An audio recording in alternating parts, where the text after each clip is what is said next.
Bonjour à toutes et à tous. Merci de nous joindre ce matin pour ce webinaire sur comment concevoir un bon processus de recrutement. Et je suis Gisela Sanchez, Project Manager chez Finance Innovation. Aujourd'hui, j'ai le plaisir d'accueillir les CEO de GetPro et notre partenaire Romain Pichou, ainsi que Gabriel Lasné de la société Talent Today. Dans quelques instants, ils vont nous donner les clés pour bien mettre en place un bon processus de recrutement et aussi nous parler de la méthode qui s'utilise.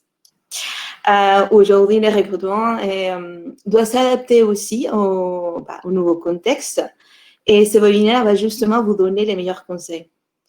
Avant de passer la parole à Roman et Gabriel, je vous rappelle qu'à droite de votre écran, vous avez un onglet pour poser votre question. L'idée, c'est que ce webinaire soit le plus interactif possible. Donc, n'hésitez pas à poser votre question, on essaiera de répondre. Donc, voilà, merci. Et voilà, Roman et Gabriel, je vous laisse la parole maintenant. Merci beaucoup, Gisela. Merci, Finance Innovation. Alors, comment concevoir un bon processus de recrutement? Alors, l'histoire un peu de cette thématique, elle a commencé il y a un an. Donc, j'étais dans un rendez-vous commercial dans une grosse scale-up française avec le CEO. Et donc, on parlait d'un recrutement qui était assez stratégique pour cette entreprise. Et le CEO m'a demandé comment vous faites pour évaluer les candidats, pour être sûr que les personnes que vous allez nous présenter, elles sont au niveau pour faire le poste. Et donc, j'avais répondu à ce moment-là, en vérité, c'est assez simple. On regarde le parcours académique, les expériences professionnelles des candidats. Ensuite, on leur fait passer un entretien structuré et on peut compléter ça avec une prise de référence. Et ça ne l'avait pas convaincu lors de ce rendez-vous-là. Et avec du recul, c'est vrai que ce n'était pas hyper convaincant. J'ai continué à réfléchir au sujet et pendant le premier confinement, puisqu'on va en avoir un deuxième, j'ai eu pas mal de temps pour mener à bien des recherches sur cette thématique, donc à la fois dans le champ de la psychométrie, qui est un domaine particulier qui est la psychométrie appliquée à la sélection du personnel, analyser tout ce qu'on avait vu en termes de pratique de l'entretien de recrutement dans les entreprises tech et échanger avec les principaux prestataires de solutions. Et c'est d'ailleurs à cette occasion-là que j'ai connu Gabriel et qu'on a commencé à échanger régulièrement sur les solutions d'évaluation psychométrique des candidats. Donc, quand Finance Innovation nous a proposé d'animer un webinaire, tout de suite, j'ai eu envie de partager les travaux qu'on avait fait sur cette thématique sur quasiment une année et qui ont bouleversé la pratique du recrutement chez GetPro et qui vont encore porter beaucoup de fruits et qui, je pense, peuvent changer radicalement la manière de percevoir le recrutement dans les entreprises tech et dans les autres entreprises également. Alors, pour répondre à ce sujet, donc, on va procéder en 4 parties. Alors, comment est-ce qu'on tourne les slides? Ah. À droite, peut-être, non? Petit souci technique. Ouais.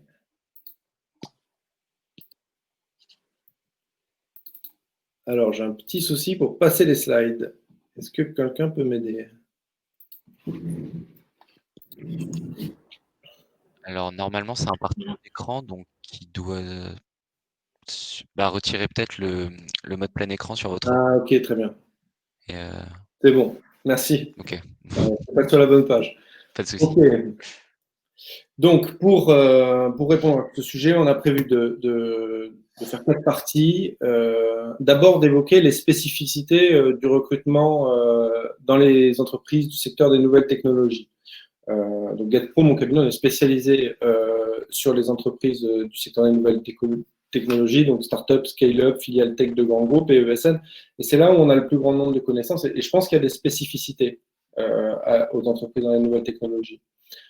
Ensuite, Gabriel nous parlera de l'apport de la psychométrie au recrutement et on fera un focus sur la partie soft skills ensuite. Et après, on reviendra à la pratique pour, donc, fort des apports de la psychométrie, essayer de designer des processus de recrutement efficaces à partir de cas pratiques. Alors, pour commencer, donc, les spécificités du recrutement tech dans les nouvelles technologies, parce qu'il y en a.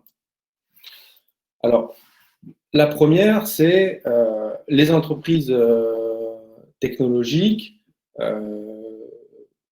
Elles ont donc plusieurs caractéristiques, mais si on regarde les revenus par employé, on se rend compte que si les structures tech arrivent au niveau de développement attendu par les gens qui les financent ou la vision des dirigeants, on arrive à des revenus par employé qui sont disproportionnés par rapport à ceux qu'on a dans les secteurs traditionnels.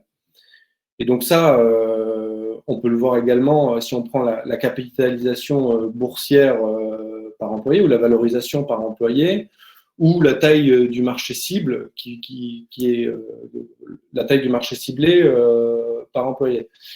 Et en fait, donc, quand on voit cette disproportion, eh ben, ça dit en fait que chaque collaborateur, il est responsable de quelque chose qui est plus important que dans les entreprises traditionnelles, c'est-à-dire que ce soit des revenus, que ce soit en potentiel à réaliser, mais c'est très important pour ces structures d'avoir des gens qui sont compétents, parce qu'on va leur mettre beaucoup de responsabilités sur le dos. Alors, donc, en plus de ces compétences et de ce talent qui est attendu, les entreprises tech, elles sont sur des marchés où il y a un premium pour ceux qui exécutent rapidement. Donc, il y a des marchés comme les réseaux sociaux où il y a des effets réseau qui sont très importants. Donc, si on prend donc un exemple d'effet de réseau, c'est vous prenez LinkedIn. Si vous êtes tout seul à utiliser LinkedIn, donc c'est chouette, vous pouvez faire votre CV en ligne et éventuellement le partager sous forme d'URL, mais c'est pas voilà. Là, LinkedIn, ça a une valeur intrinsèque. C'est-à-dire si vous êtes seul, Instagram, si vous modifiez vos photos, ça a une valeur intrinsèque. Maintenant, si vous prenez LinkedIn et que vous êtes 660 millions d'utilisateurs, comme c'est le cas à peu près aujourd'hui, eh bien, et que vous pouvez converser avec ces gens, que les entreprises diffusent leurs offres d'emploi, la valeur pour vous, elle est bien plus grande. C'est-à-dire le fait qu'il y ait d'autres utilisateurs sur la plateforme, eh bien, ça augmente la valeur pour vous-même. Et donc, ça veut dire que eh ben, plus vous êtes gros, plus vous êtes fort, plus vous devenez indéboulonnable. Donc, c'est pour ça que Facebook, Instagram, LinkedIn, c'est des marchés, si vous voulez les attaquer, c'est un petit peu compliqué. Mais on a des effets de réseau aussi dans le software. Si vous prenez un éditeur de logiciels SaaS, plus il est grand, plus il a de clients, et plus il y a d'autres éditeurs tiers qui vont être tentés de faire une intégration vers votre logiciel, celui que vous avez développé. Ça, c'est également un effet de réseau. On a des effets de réseau un peu plus compliqués quand vous êtes sur une marketplace, quoi, hein, donc là, vous avez plusieurs effets de réseau qui sont imbriqués. Bref, mais globalement, dans la tech, il y a un premium pour les gens qui exécutent vite, qui sont les premiers sur les marchés. Et il y a même certains marchés où c'est winner takes all, comme les marchés, les réseaux sociaux. Et ça fait qu'il y a souvent une contrainte de temps. C'est-à-dire on doit exécuter vite et pour exécuter, eh bien, il faut recruter au moins ses premiers collaborateurs et peut-être ensuite aussi rapidement. Et enfin, donc, vous n'êtes pas sans savoir que donc aujourd'hui, les profils qu'on recrute, eh bien, ils sont donc rares dans l'absolu. Il y a beaucoup de profils qu'on recherche qui sont rares, donc le spécialiste de telle ou telle technologie, de telle approche marketing sur tel type de produit. Également en tension, c'est-à-dire que ils sont fortement recherchés. Donc rare, c'est qu'il peut y en avoir peu. Et en tension, c'est le rapport entre le nombre de candidats disponibles et le nombre de personnes qui les recherchent. Un développeur front-end, par exemple, aujourd'hui, c'est plus rare, mais la production de notre économie en développeur front-end, elle reste faible par rapport aux besoins des entreprises. Donc là, on est sur un cas de rareté faible et tension très forte.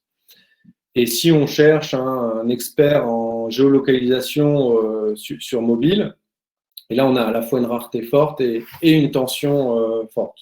Voilà, donc on est sur des recrutements assez régulièrement sur lesquels on a à la fois rareté, ou tension, voire les deux. Donc, dans la tech, on doit recruter rapidement, on a souvent des contraintes de temps. On doit trouver des individus talentueux parce qu'ils vont avoir un gros impact et on veut qu'ils réalisent le potentiel de l'entreprise ou qu'ils portent déjà des revenus qui sont très élevés par employé. Et ces individus qu'on recherche, en plus, ils sont en position de force sur le marché. Donc ça nous complexifie grandement le travail, hein, cette dimension-là. Et donc, c'est pour ça qu'il faut bien réfléchir à ces processus de recrutement. On est obligé de les designer de manière efficace. Donc, les processus de recrutement, je m'y attarde un petit peu quand même parce que ça a quelque chose de fascinant. C'est lorsqu'on prend quelqu'un dans un processus de recrutement, on dit qu'on est capable de prédire sa destinée dans l'entreprise. On fait passer un entretien à quelqu'un et on dit on va prédire sa performance. Peut-être qu'on va prédire sa longévité dans l'entreprise. Est-ce qu'il va s'y plaire? Est-ce qu'il va rester longtemps? On va prédire s'il va bien s'intégrer avec d'autres collaborateurs. Est-ce qu'il va pouvoir évoluer en tant que manager? Est-ce qu'il est déjà capable d'être un manager? Bien, on est sur quelque chose qui est proche de la voyance, quoi, hein, de l'astrologie. Et d'ailleurs, l'astrologie, la voyance, la numérologie, c'est ésotérique et pourtant on l'a utilisé pour recruter. On a utilisé toutes ces choses-là.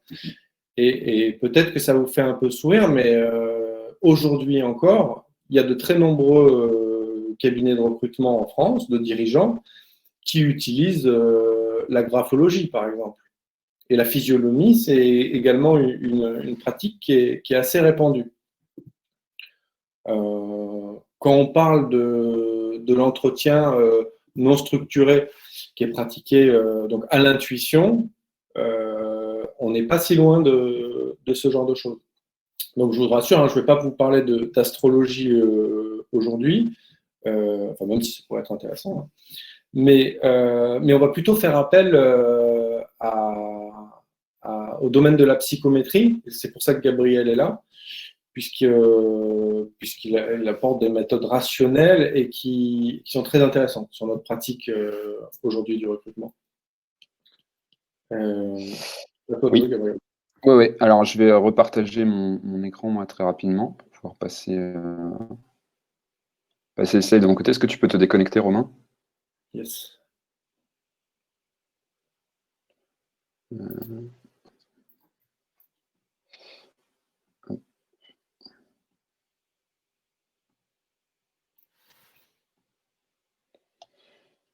Hop. Normalement, vous voyez mon écran ici? Oui. Okay. Ouais. Ok. Et tu m'as dit le grand écran. Là, vous êtes en grand écran déjà? La troisième icône en bas à droite. À côté d'Exit, il y a une molette et encore à côté à gauche, il y a un plein écran. Ah oui, tout à fait. C'est bon. Ok. Alors oui, donc on va On va faire un petit horizon donc de ce que peut apporter la psychométrie au recrutement. Donc effectivement, comme l'a dit Romain, si vous voulez, c'est vrai que toutes ces approches voilà, qu'on peut qualifier aujourd'hui de plutôt pseudo-scientifiques, hein, type graphologie, approche physionomique, etc., sont utilisées de moins en moins quand même pendant l'entretien d'embauche, mais l'ont été encore pendant les années 2000 et le sont aussi encore dans certains, dans certains, ça dépend des pays, ça dépend des cultures, etc. Donc, mais même chez nous en France, l'entretien d'embauche, comme l'a dit Romain, hein, il est basé sur l'intuition, etc. Et tout ça, c'est parce que vraiment, il y a une volonté de pouvoir prédire si le candidat deviendra performant, sera intégré, s'il restera longtemps dans notre entreprise. Tout ça, c'est légitime. Mais effectivement, il faut de plus en plus que les gens pensent à se tourner vers une méthode scientifique en fait pertinente. Et donc là-dessus, on a une réponse, et cette réponse s'appelle la psychométrie. Donc on va en faire un petit tour d'horizon. Avant de parler en profondeur des chiffres et des statistiques, il faut tout d'abord aborder donc le vaste champ des tests psychométriques en eux-mêmes, qui sont disponibles sur le marché, et des types de tests. C'est-à-dire que l'analyse psychométrique et la prédiction d'un recrutement peuvent se faire sur la base des données collectées lors d'une évaluation. Mais bon, donc pour ça, on a un petit peu besoin de comprendre quels sont les différents types de données qui peuvent être collectées et le type d'informations qu'elles nous transmettent sur les candidats. C'est ce qu'on va voir tout de suite. Donc voilà, donc on peut dire que les tests psychométriques qui sont utilisables dans le milieu du recrutement se déclinent grosso modo selon deux grandes catégories. Il y a d'abord ceux qui mesurent la cognition et ceux qui mesurent les comportements, les tendances comportementales. Donc pour information, tous ces tests sont issus à l'origine de batteries de tests qui ont été initialement conçus en général pour le milieu clinique, c'est-à-dire pour la détection tantôt des maladies mentales, tantôt des retards mentaux, etc. La plupart ont été déclinés pour effectuer des mesures plus subtiles, dirons-nous, au sein du spectre de l'individu sain. Et donc, on a hérité de tous ces tests pour le grand public, on va dire. Alors, d'un côté, donc, on a les tests de cognition. Ces tests peuvent être eux-mêmes divisés en deux sous-catégories. On a la catégorie des tests basés sur l'intelligence fluide, ou autrement appelé l'efficience cognitive, et les tests basés sur les connaissances, autrement appelées aussi intelligence cristallisée.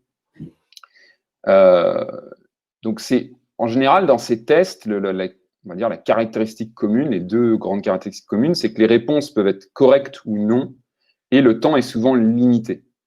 Donc, ça peut aussi, selon les personnes, créer une situation de stress, évidemment, mais c'est nécessaire à la bonne, on va dire, standardisation, si vous voulez, de la mesure, de la bonne normalisation de la mesure. Et on va voir ce qu'est la mesure. Pour les tendances comportementales, on a deux types de tests, cette fois-ci, encore une fois, grosso modo, hein, mais on a les tests de personnalité et les tests de motivation, et qui se résument souvent par ce qu'on appelle les soft skills. Vous avez entendu parler de ça. Donc, soft skills, autrement dit, en français, on va parler de compétences douces, compétences humaines, vous avez peut-être entendu parler, compétences non techniques, savoir-être. Voilà, tout ça, ce sont les soft skills. Et vous entendrez parfois parler de tests de valeurs personnelles, ou des fois valeurs interpersonnelles, et des tests d'intérêt, sur les intérêts professionnels notamment, etc. Tout ça rentre dans ces catégories de tests, grosso modo, tests de personnalité, de motivation, les intérêts pouvant être amalgamés aux motivations et les valeurs pouvant être amalgamées à certaines dimensions de personnalité, etc. De la même façon, le quotient émotionnel, qui est très tendance aujourd'hui, est en fait un sous-module, si vous voulez, des traditionnels modèles de personnalité. C'est-à-dire qu'il va s'intéresser à certaines dimensions plutôt basées sur la relation interpersonnelle pour en déduire un quotient.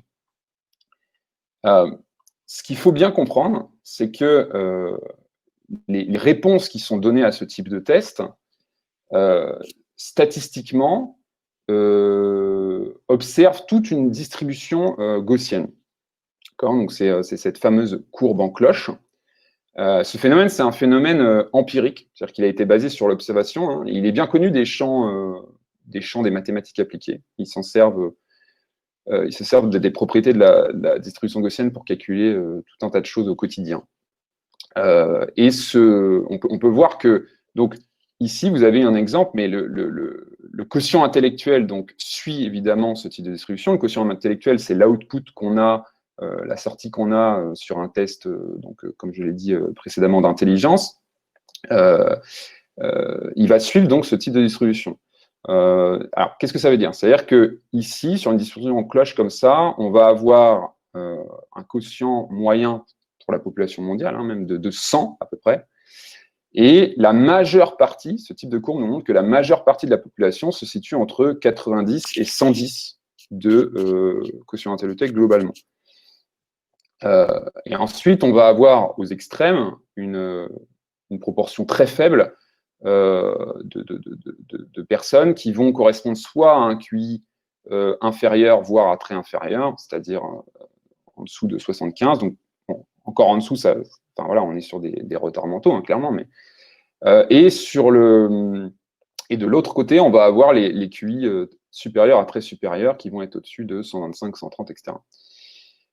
Mais ça, c'est pour le QI, mais en fait, les niveaux de lecture, par exemple, suivent ce type de distribution, et les réponses qui sont données au questionnaire de personnalité et de motivation, par exemple, suivent aussi ce type de distribution, évidemment, sur chaque dimension du modèle de personnalité considéré. Et bien que les réponses qui sont données au test de personnalité ne comportent pas ni de temps limite, et il n'y a pas de réponse correcte ou de réponse fausse, par exemple, voilà, ça, ce n'est pas contrôlé comme ça. Pour autant, ça se distribue de la même façon. Ça, c'est des propriétés qui sont très intéressantes. Et si je vous raconte tout cela, c'est un petit peu pour vous montrer que la psychométrie, c'est quand même loin d'être une science si molle que ça, contrairement à ce que l'on pourrait croire. Elle est issue, en fait, du croisement de la psychologie cognitive et des mathématiques appliquées, et elle permet de déduire des informations donc extrêmement pertinentes du point de vue de la sélection du personnel, notamment. Donc, je vais me diriger à ce stade vers la finalité concrète de la méthode psychométrique qui se rapporte. Alors, il y a pas mal de solutions à cela, mais on va dire une des finalités majeures se rapporte à la détection de corrélations entre une variable externe qui est à expliquer, à prédire, et ici, Y. Et donc, cette variable, elle est la plupart du temps liée aux caractéristiques environnementales de l'entreprise, comme la performance ou la rétention. Et on va essayer d'établir une corrélation entre cette variable et les caractéristiques internes d'un candidat qui sont mesurées par les tests de recrutement. Encore une fois, les tests peuvent être tests de quotient, tests comportemental, etc. Évidemment, on recherche en général à obtenir une corrélation positive entre les deux types de variables. C'est-à-dire que plus les résultats au test vont être hauts, dans le cas de la personnalité, sur certaines dimensions importantes, etc., plus le candidat sera performant ou restera longtemps. Cela étant dit, on va voir que par la suite, tous les tests disposés sur le marché ne permettent pas de prédire tantôt la performance, tantôt la rétention de la même manière. Et cela dû à la nature même des différents tests existants. C'est pour ça qu'on va un petit peu se concentrer sur chaque type de test et ses liens avec la performance. Si je prends vraiment la performance comme une variable externe classique à prédire, parce que je sais qu'elle intéresse beaucoup de monde. Donc, en ce qui concerne la performance au travail de manière générique ici, on voit cette petite table. Ça, c'est le résultat de 30 ans de recherche effectuée en psychométrie et qui résume en fait la puissance prédictive de tous les critères possibles de recrutement, ou presque. C'est un peu notre Graal.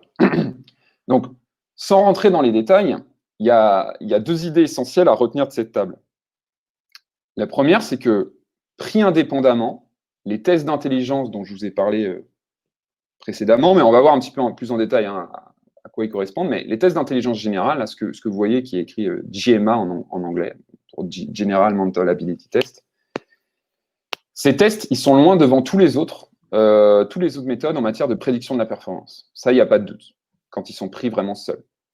Le deuxième point, c'est qu'en revanche, plus on cumule les méthodes pertinentes une à une lors d'un processus de recrutement, et ça, on le voit dans la deuxième colonne ici, plus on cumule les méthodes une à une lors d'un processus de recrutement, c'est-à-dire on va cumuler par exemple les tests d'intelligence générale, entretien structuré, tests de personnalité, tests de motivation, prise de référence, etc. En gros, on va dire les 10 premières lignes que vous voyez ici. Plus on va s'approcher grandement du package d'outils idéal qui va nous permettre de prédire très très proche de 100% la future performance d'un candidat.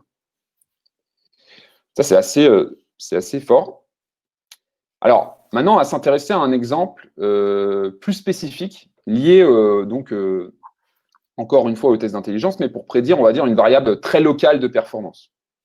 Donc ici, j'ai pris un exemple très simple. Si ce qui m'intéresse, c'est de prédire sur la base du potentiel cognitif le chiffre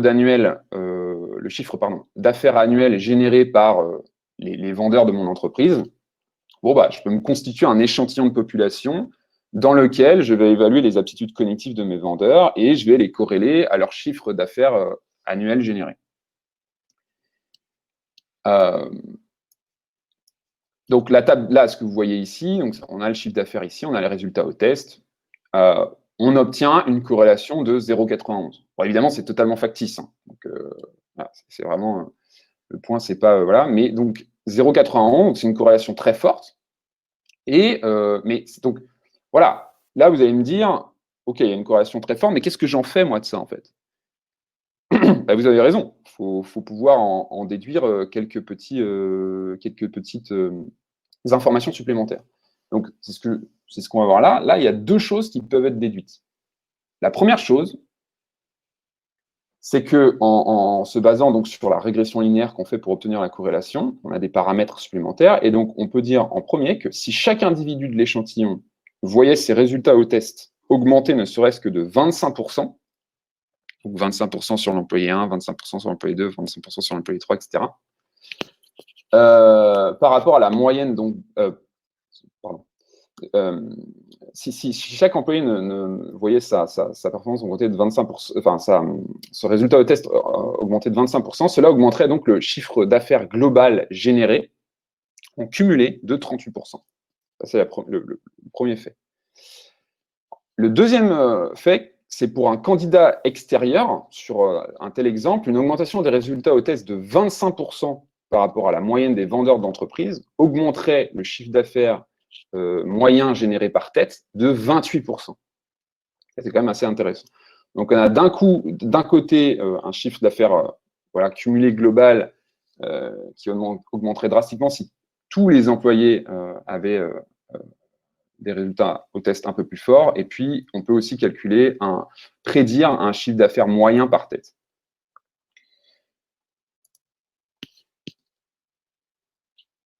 Alors, pour parler justement, parce qu'on a insisté un peu sur l'importance des tests d'intelligence générale, que sont-ils exactement? Que mesurent-ils?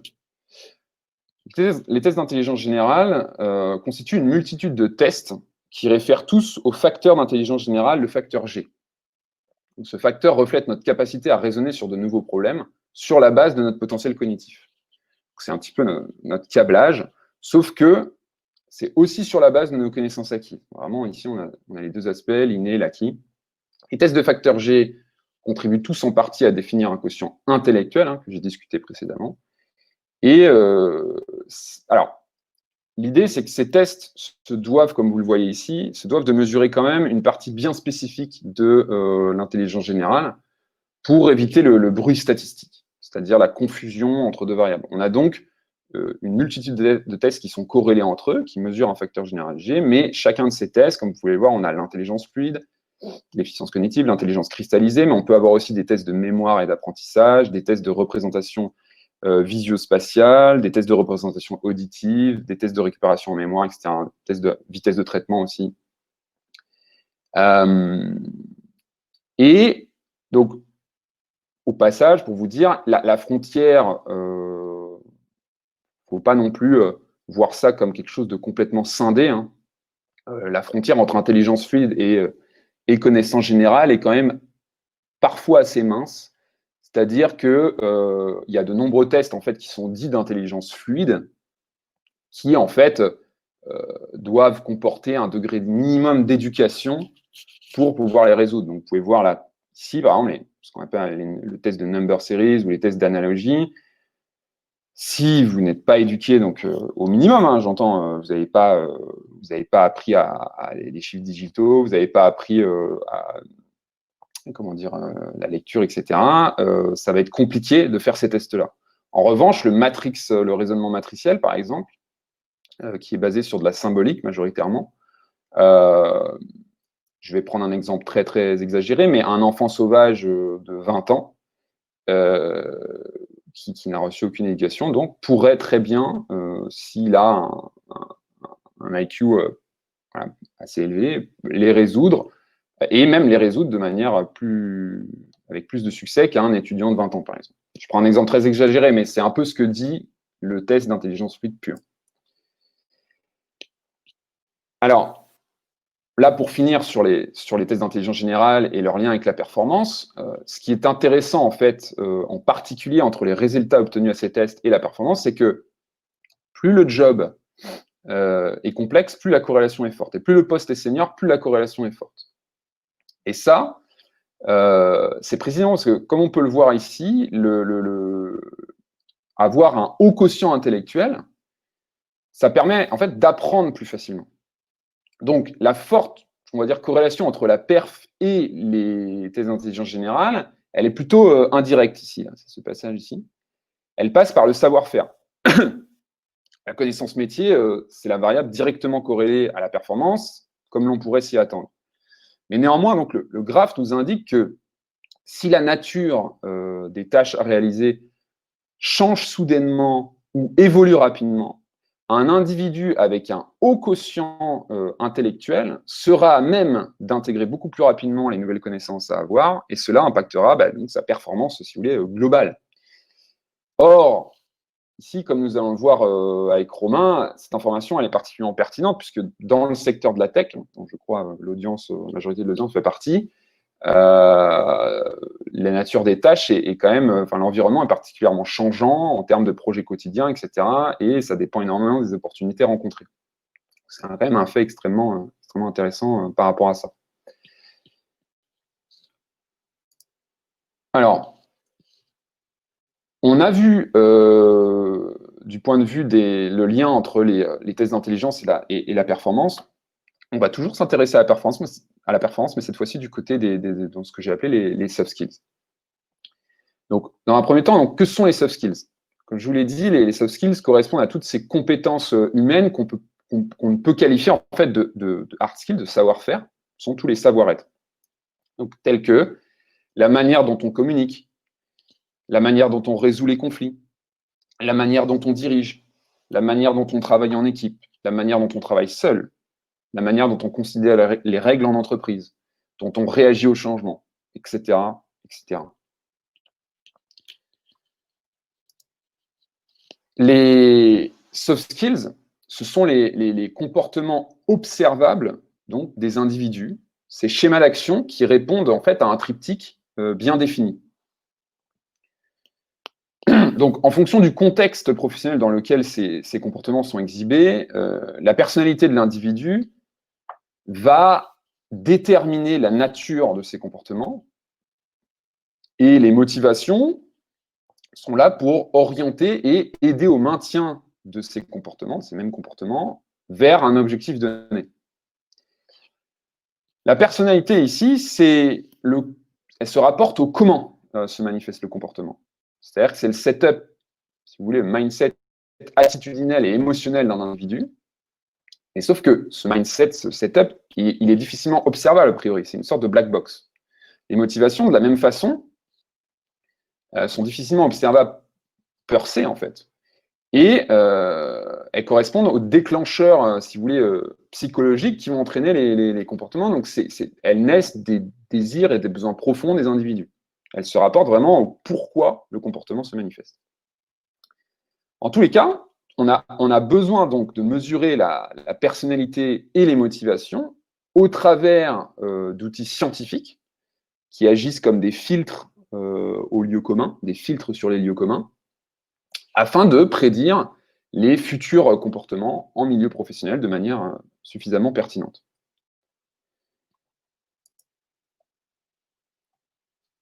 Alors, un petit point en passage, parce qu'aujourd'hui, finalement, le sujet, c'est quand même comment réaliser un bon processus de recrutement. Donc, si je peux au passage vous fournir quelques petits tips, dans le milieu des soft skills notamment, hein, qui entraînent souvent des confusions de compréhension, il y a un certain nombre de pièges à éviter. Concernant les évaluations soft skills. Le premier, c'est d'utiliser des tests au format normatif, dans lesquels les candidats en fait se cotent eux-mêmes sur des questions posées. Ce format, il est plus facile, il est assez facile à valider. Néanmoins, les biais intrinsèques à ce format sont considérables. Donc, un des plus connus, c'est celui de la désirabilité sociale, hein. Qui est qu'on va tendance à répondre, à acquiescer sur des propositions qui nous semblent désirables socialement. Donc voilà, donc, pour faire court, préférez les formats de type choix forcé, n'importe lesquels, mais les formats de type choix forcé, même s'ils peuvent être parfois frustrants d'un point de vue expérience utilisateur, tous les éditeurs qui ont des formats choix forcés en sont conscients. Mais la mesure extraite n'en est que plus précise. Le deuxième piège, c'est concernant le modèle, les modèles de personnalité et ou de motivation théoriques, qui sont sous-jacents aux évaluations. Alors là, il faut préférer les modèles qu'on appelle, où l'approche se fait par traits, tels que le Big Five, ici, que vous avez en bas à droite, le Five Factor Model. Préférez les approches par traits aux approches par type, telles que le MBTI. Alors, je pense que vous avez déjà entendu parler au moins de ces deux modèles, peut-être pas. Le modèle est plus connu, mais ces modèles, en fait, les modèles par type, tels que le MBTI, ne mesurent pas les caractéristiques individuelles, si vous voulez, sur un continuum, comme je vous l'ai montré là, avec la courbe de Gauss, etc. In fine, les outputs, les sorties vont être rangées, les réponses données par les individus vont être rangées pour catégoriser les individus dans des types psychosociaux. Donc, dans le cas du MBTI, on a un type psychosocial parmi 16. Il ne peut pas vraiment y avoir de comparaison interindividuelle pertinente ici. Et donc, pour la sélection, c'est pas top, vraiment pas top, dû à la faible sensibilité de la mesure. Et donc, ces modèles, en fait, sont souvent plus intéressants et sont même recommandés par leurs propres éditeurs dans le cadre du coaching et du développement personnel. Donc, voyons en définitive les liens établis entre les soft skills et la performance. Comme je l'ai dit, donc, tous les modèles soft skills pour le recrutement devraient être dérivés du Big Five. Le Big Five, c'est ce modèle qui se décompose en 5 gros clusters ou axes de personnalité. On a d'un côté l'ouverture aux autres, l'ouverture à l'expérience, la conscienciosité, donc c'est le fait d'être consciencieux dans tout ce qu'on réalise, être méticuleux, droit, travailleur, déterminé, etc. On a la stabilité émotionnelle ici, neuroticisme, l'extraversion, bien entendu, bien connu, l'agréabilité. Et donc, parmi ces 5 axes de personnalité, parmi ces 5 clusters, on a pu établir, comme vous le voyez ici, dans cette petite colonne-là, on a pu établir que le cluster qui est principalement lié à la performance, c'est le cluster conscienciosité, justement. Avec une corrélation cependant moyennement forte, 0,23. Ce qu'il faut comprendre, c'est que ce cluster regroupe néanmoins un nombre important de dimensions, c'est-à-dire, en fait, là, on n'a que 5 axes de personnalité, parce que c'est un modèle théorique, mais dans les éditeurs que vous allez pouvoir rencontrer sur le marché, vous avez des tests qui comprennent 20 à 30 dimensions, et dans ces 20 à 30 dimensions, il y a beaucoup de dimensions qui peuvent correspondre, qui vont être reliées plus à ce cluster conscienciosité. Donc, ça fait du matériel quand même qui peut être lié à la performance de manière générale. Mais ce qu'il faut surtout retenir ici, c'est que comme je l'ai souligné précédemment, si vous combinez les tests d'intelligence générale et les tests de personnalité, en particulier ce cluster conscienciosité ici, vous collectez les données de manière digitale pour un coût relativement faible, vous êtes en mesure, du coup, de prédire la performance au travail à hauteur de, dans les eaux de 75 à 80%, et non plus seulement 65%, comme c'était le cas avec les TIG seuls. Enfin, ça, c'est cumulatif, quoi. Vous allez atteindre progressivement, en cumulant les outils de prédiction, vous allez augmenter votre chance globale de prédire la performance en entretien. Donc, tout ce que je vous raconte là, c'est vraiment ce qui concerne la performance. Maintenant, j'aimerais bien faire un petit point sur les soft skills eux-mêmes, parce que c'est un outil qui a tellement plus à offrir. En fait, notamment au regard de la prédiction de la rétention candidat, qui est un facteur ô combien critique dans la conception d'un bon processus de recrutement, les soft skills jouent un rôle crucial. Et c'est ce que nous allons voir tout de suite. Donc les soft skills et le culture fit, c'est une grande histoire d'amour. Le culture fit, c'est cette métrique qui va déterminer à quel point votre candidat est susceptible de s'intégrer au sein de votre équipe et d'être motivé donc sur le long terme par votre environnement de travail. En un mot, c'est une mesure prédictive de l'engagement futur du collaborateur. Le culture fit, c'est un type d'analyse réalisable uniquement en utilisant les soft skills. Que ce soit des infos relatifs à la personnalité de groupe ou aux motivations de groupe. Enfin, comportement de groupe, on va dire plutôt, et aux motivations de groupe. Voyons donc pourquoi le culture fit, qui a été quand même longtemps ignoré, devient de nos jours une métrique en ressources humaines très importante. Alors voilà, tout est là. La problématique de l'engagement au travail, c'est pas moi qui l'ai inventé. Hein. Les chiffres, ils parlent tout seuls. C'est quand même un fléau aujourd'hui partout dans le monde. Aux US notamment, le taux de désengagement coûte 483 milliards à 605 milliards chaque année aux entreprises. Il y a quand même 33% de travailleurs qui sont engagés là-bas, mais on a 16% qui sont activement désengagés. Et surtout, en fait, on a 50% de travailleurs qui sont dans une situation un peu flottante, ni engagés, ni désengagés, en somme, des mercenaires qui vont, qui vont aller au plus offrant, là où, dès que les conditions changent de leur côté. En France, en 2018, nous, on avait 6% d'activement engagés, contre 9% en 2017.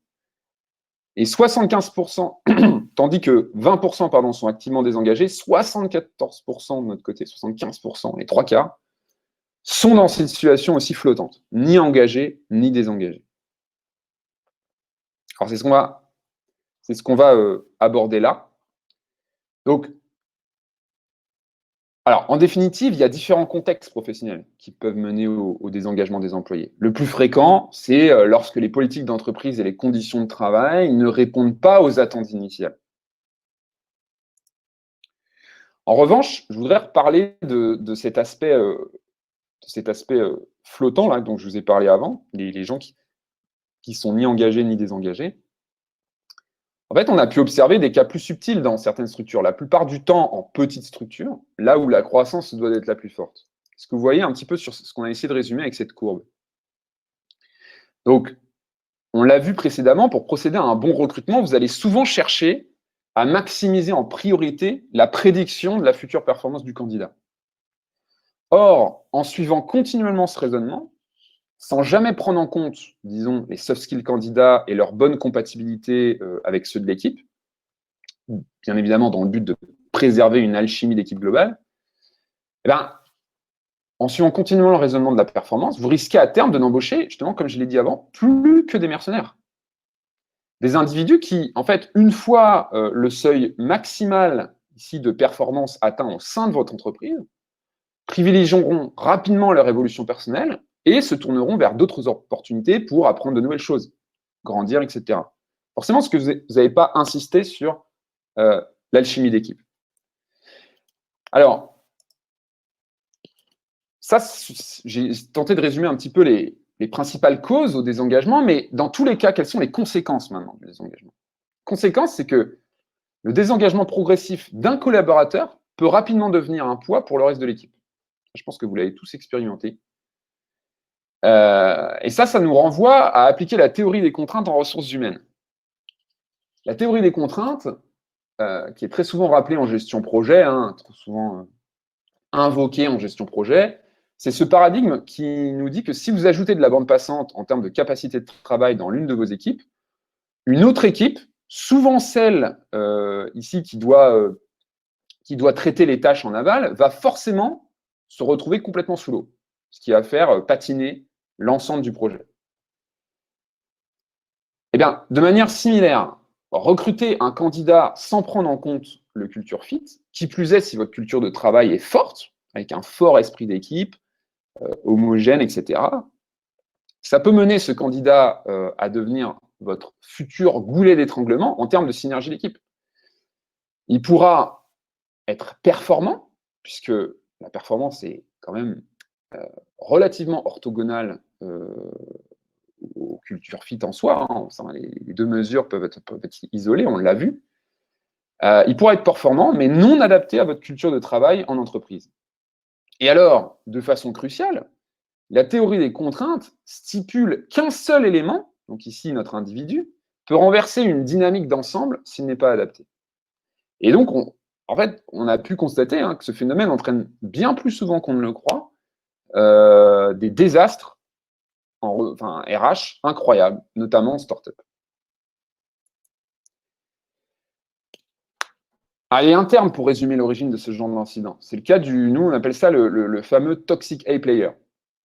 C'est pris notamment très au sérieux dans les rapports RH annuels aux US, l'esprit d'équipe étant crucial aux US. Et donc, le tableau que je vous présente ici permet de délimiter un peu les risques de se retrouver face à ce fameux toxic A-player. Lorsque ni les soft skills ni les hard skills sont adaptés au poste de l'équipe, on va parler de C-player, mais je ne l'ai pas mis car normalement, il ne devrait pas dépasser le stade du screening ou du premier entretien lorsqu'un bon processus de recrutement est mis en place. Lorsque les soft skills sont adaptés, mais pas les hard skills, on parle de B-player. Et ça, c'est un individu que l'on peut décemment faire progresser via des formations. Lorsque soft skills et hard skills matchent le poste d'équipe, on est dans le cas A-player, c'est parfait. Mais lorsque les hard skills matchent, mais pas les soft skills ici, c'est ici qu'on a un risque de se trouver face au toxic player. Donc, je vais vous montrer maintenant, pour illustrer mes propos, un rapide aperçu des différents cas d'antagonistes qu'on peut retrouver en entreprise et qui ont été notamment recensés par Harvard Business Review. Je suis sûr qu'au moins un de ces cas va vous dire quelque chose. Donc déjà, on a en premier lieu un type d'antagoniste très fort, quelqu'un qui peut être performant mais toxique sur ce point de vue-là, c'est le harceleur. Donc cet employé, c'est l'employé qui est trop agressif avec ses collègues et qui utilise sa position ou sa personnalité intimidante pour obtenir les résultats souhaités. On sait que l'intimidation sur le lieu de travail est à la hausse. Environ 25 à 50% des travailleurs déclarent avoir été victimes d'intimidation au travail à un moment donné dans leur carrière. Et en général, les conséquences sont graves. Ça comprend la perte de productivité, les atteintes à la marque, la réputation, les frais juridiques, etc., etc., etc. Un exemple très parlant, quand même, je vous le dis au passage, c'est quand même le récent scandale chez Ubisoft. C'est quand même un groupe d'un certain standing en termes de performance. Et pourtant, la société a été vraiment mise à mal à cause de ce type de comportement individuel de la part de certains managers et créatifs. En deuxième lieu, on a le loup solitaire. Donc, le loup solitaire, lui, c'est la personne qui va dire « ce n'est pas mon travail, je peux le faire moi-même ». Donc, ce type d'employé, c'est l'antithèse d'un esprit d'équipe. Il va présenter souvent un défi unique parce que justement, il peut être très performant, lui, à titre individuel, mais bon, il va pas travailler en équipe. Donc, ça va être compliqué à gérer.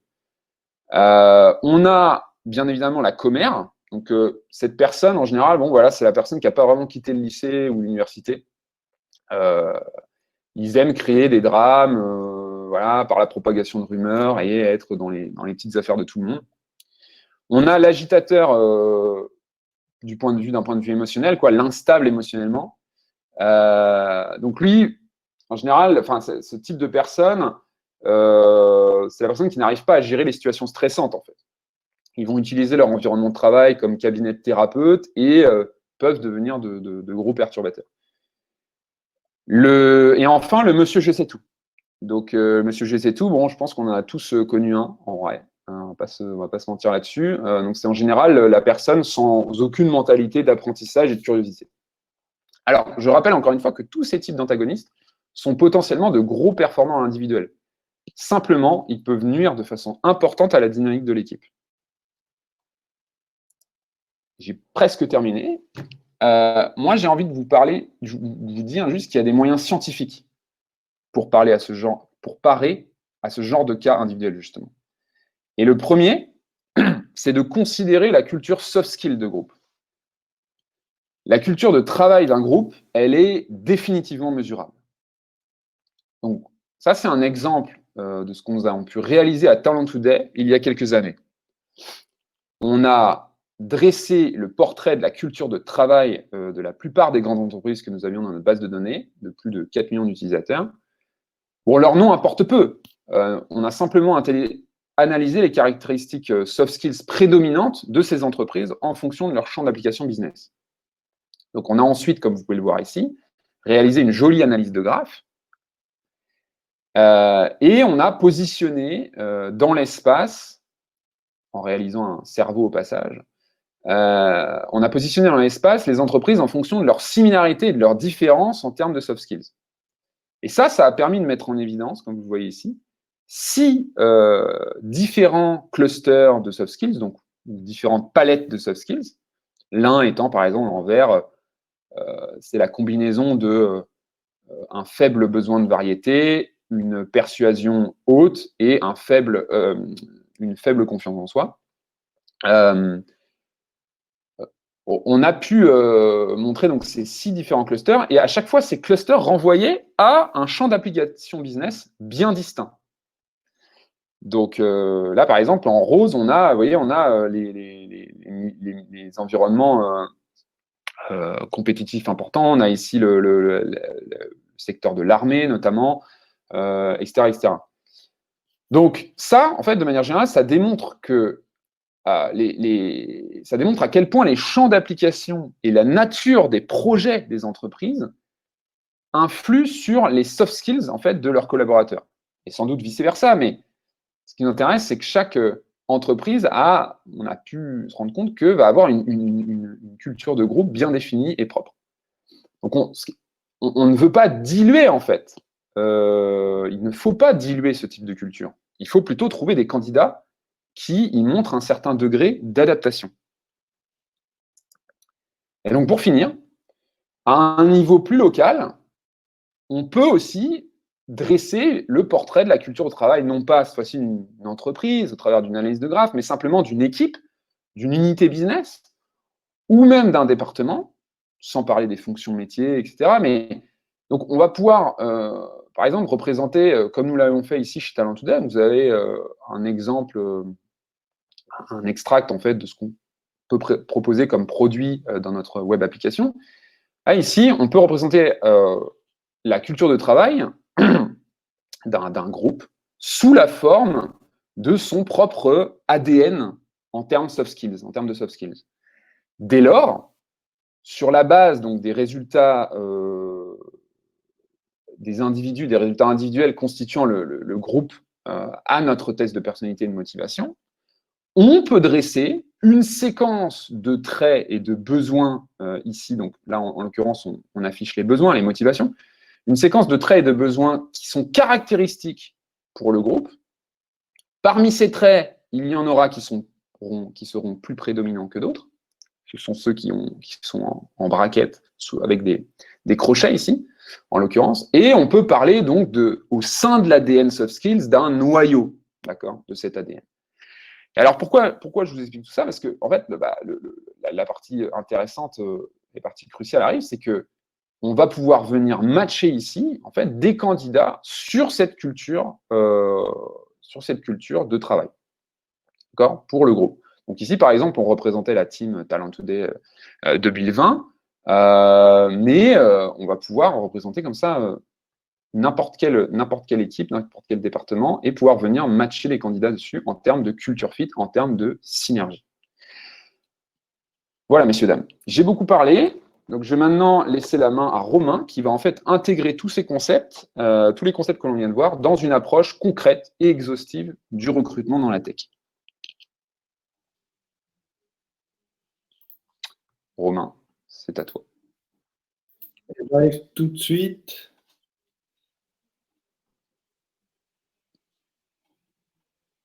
Hop, j'ai eu un petit problème.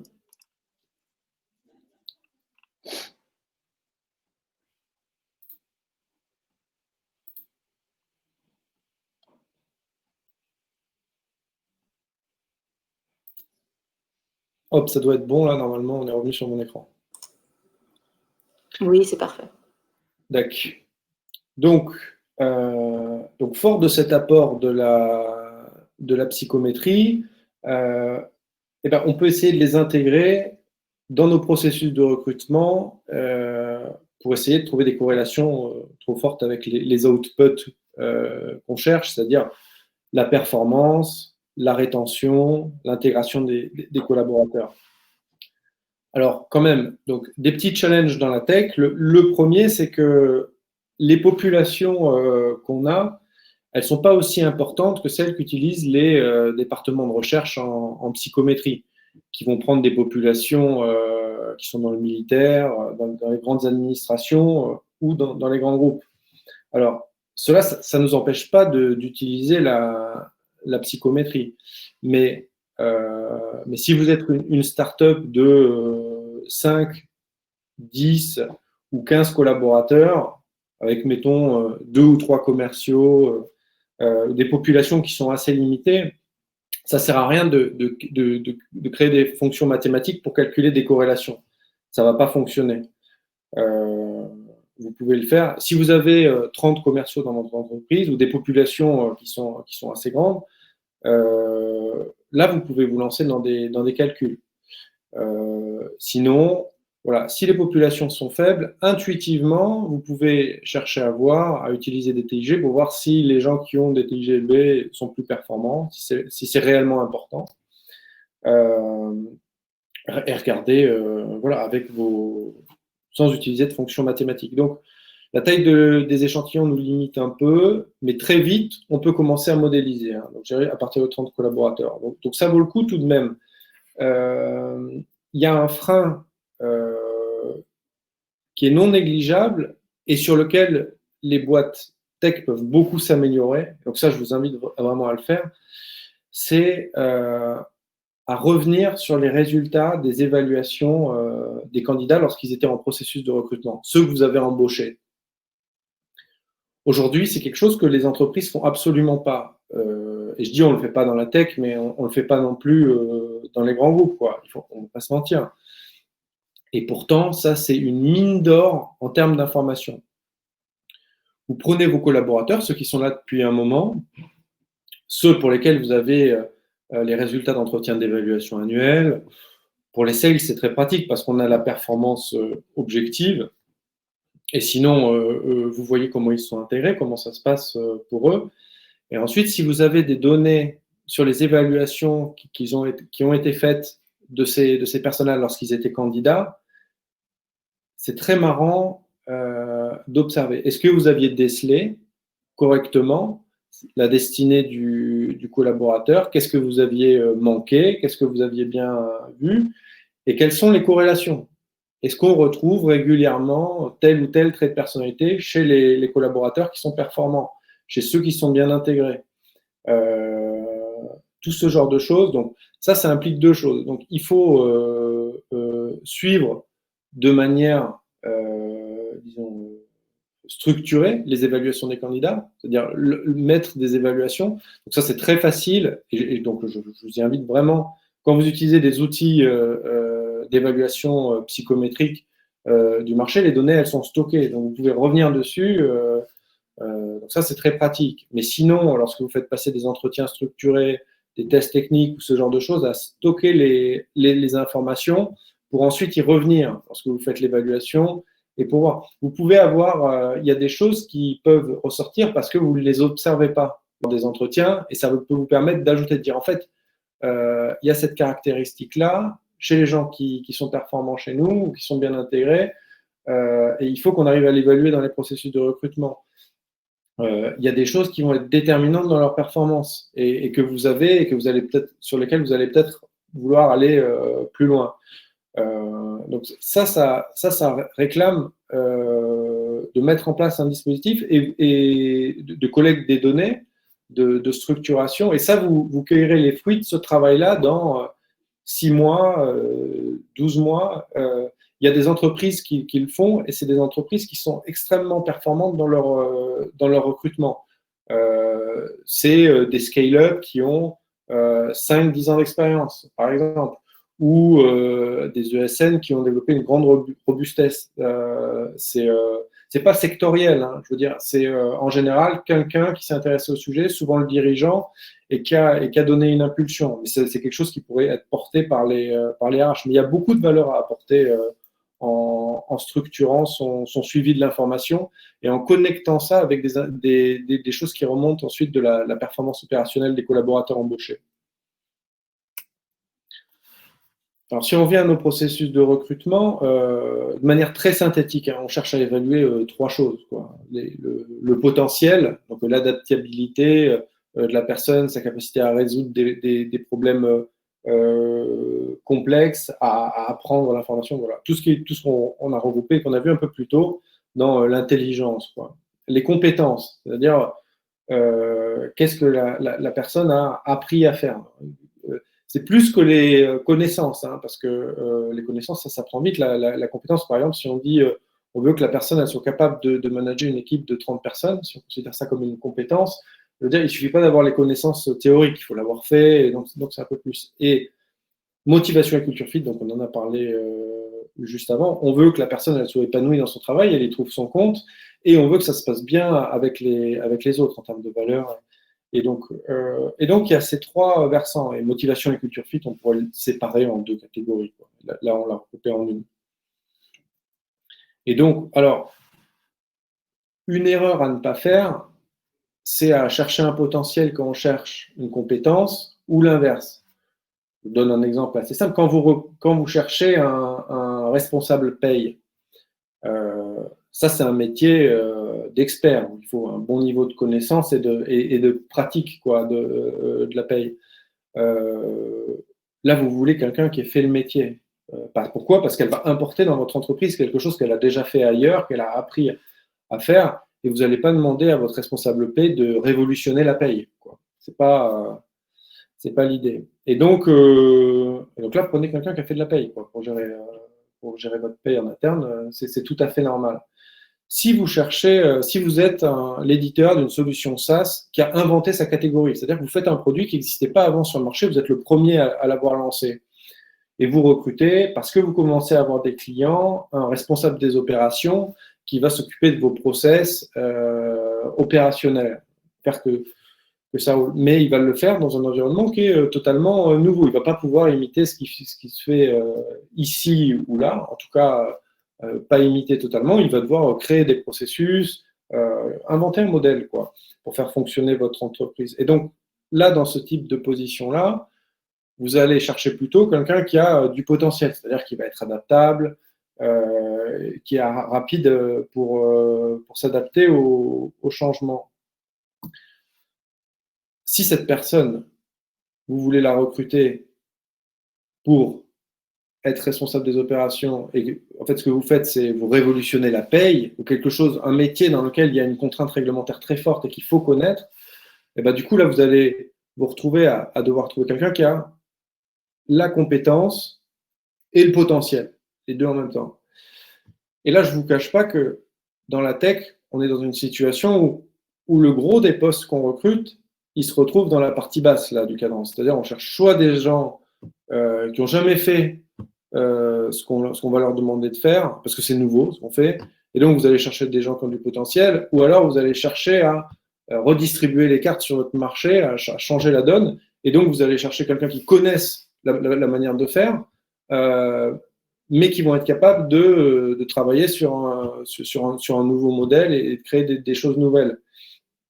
Et même, je donnais l'exemple du responsable paye tout à l'heure, mais le responsable paye dans une start-up, au final, ce qu'on voit, c'est que comme c'est des structures qui grossissent très vite, où il y a beaucoup de changements, en fait, même cette personne-là, vous allez lui demander une adaptabilité très forte. Parce que la pratique de la gestion de la paye quand vous êtes 10, si vous internalisez la paye, à cette taille, c'est pas du tout la même qu'à 50, c'est pas du tout la même qu'à 200. C'est pas les mêmes profils généralement. Donc, si vous voulez quelqu'un qui tienne sur toute cette phase de croissance, eh ben, vous allez encore vous retrouver à chercher quelqu'un qui a à la fois du potentiel et la compétence. Alors qu'ailleurs, on pourrait se contenter de la compétence. Alors, avant de designer son processus de recrutement, il y a une phase qui est donc, historiquement, dans la théorie de la conception des processus de recrutement, qui était très importante, c'était l'analyse du poste et de la fiche du poste. Depuis, donc dans notre écosystème, ce qui se passe, c'est qu'on embauche quelqu'un pour faire une tâche, et dans les faits, les jobs évoluent énormément. Donc, c'est moins important aujourd'hui d'analyser scrupuleusement la fiche de poste.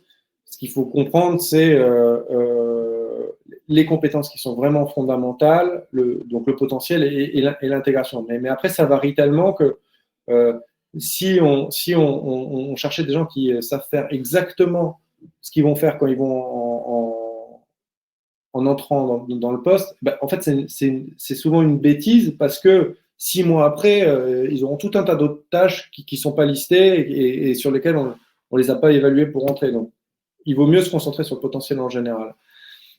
Donc, l'analyse de la fiche de poste, quand même, il faut être vigilant. Et là, que je vous parle de certaines erreurs qui sont faites dans leur analyse, c'est nous, en tant que cabinet de recrutement, on a souvent des clients qui font des raccourcis. Et pourquoi? Parce que c'est plus simple, ça permet d'aller plus vite. Mais c'est des raccourcis qui peuvent complexifier grandement le travail du recruteur. Le cas de l'entrepreneur, il est assez marrant parce qu'on l'entend souvent dans la tech. Vous avez quelqu'un qui vous dit bon, moi j'aimerais bien avoir pour ce poste un profil entrepreneur. Et c'est marrant parce que quand on fait l'analyse de la personnalité des entrepreneurs, eh ben, c'est complètement hétérogène, quoi. C'est pas du tout pareil un entrepreneur qui a un produit avec une grosse composante scientifique, d'un entrepreneur qui a monté une entreprise, une agence marketing. Il y a plein de variétés. Et en termes de traits de personnalité, donc ça se voit quand on les analyse. Et donc, du coup, ce que je vous invite à faire dans ce cas-là, et c'est là où les outils comme d'analyse de la personnalité sont très utiles. Donc, nous, on utilise donc Talent Today pour ce genre de choses.